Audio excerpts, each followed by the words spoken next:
네, 시작할게요. 오늘은 지난 시간에 이어서 23페이지에 있는 수자원 및 물의 특성 파트를 하도록 할게요. 그래서 간단하게 제가 이제 수자원이나 물의 특성에 대해서 정리를 해드리고, 그 다음에 이제 교재를 보면서 마지막으로 정리를 하는 시간을 가지는 게 좋을 것 같아서요. 그래서 정리로 먼저 칠판에 판서를 하면서 정리를 먼저 할게요.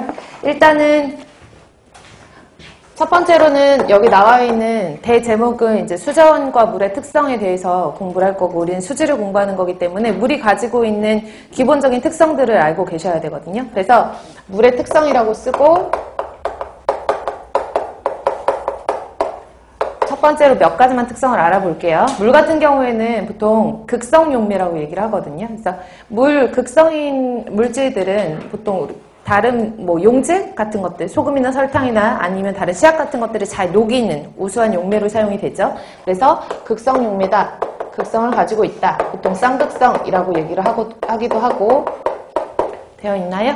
근데 물 같은 경우와 이제 극성이 있는 물과 비극성의 물질, 대표적으로 기름 같은 것들은 잘 섞이지 않죠. 그래서 극성이다, 그 다음에 비극성 물질과는 잘 섞이지 않는다라고 하는 것도 알아두시고, 그래서 약품 같은 것들 이 극성이 있다라는 것 자체가 나중에 수처리를 할 때 응집제라든지 이런 것들이 잘 녹일 수 있고, 아니면은 수처리를 할 때 씨앗 같은 것들을 잘 녹일 수 있는 용매로 사용할 수 있다라는 의미에서 중요한 특성을 가지고 있는 거예요.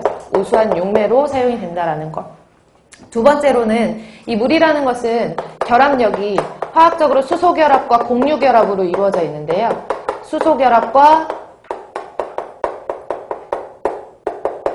공유결합으로 이루어져 있는데, 보통 우리가 물에 대한 기본적인 특성들은 다 아시겠지만, 물은 비열이라고 하는 것도 크고요, 기화열이라고 하는 것도 크고, 융해열이라고 하는 것도 크고, 그 다음에 표면장력이라고 하는 것도 다른 여타 물을 제외한 다른 용액에 비해서 그런 값들이 다 큰 편이거든요. 그러니까 비열도 크고, 그 다음에 융해열도 크고, 그 다음에 기화열, 일명 증발열이라고도 하는데 기화열도 크고, 그리고 다른 물질에 비해서 표면 장력도 큰 편이에요.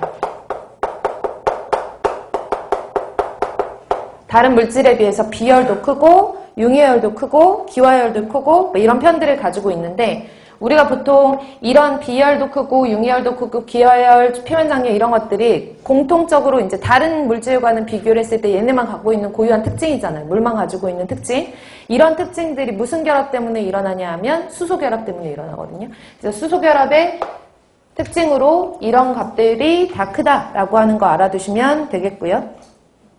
그러면 조금 이따가 제가 다시 한번 설명을 드리겠지만, 기화열이 크기 때문에 우리가 생물체 내 체온 조절이 가능해요. 그래서 교재에는 조금 더 자세하게 써있기 때문에 그냥 참고만 써놓으시면은, 기화열이 크기 때문에 체온 조절이 가능하고, 생물체의 체온 조절이 가능하고, 그 다음에 융해열이 크기 때문에 결빙이 쉽게 일어나지 않아요. 그래서 융해열이 크다라는 것은 결빙을 방지할 수 있다, 이렇게 쓸게요.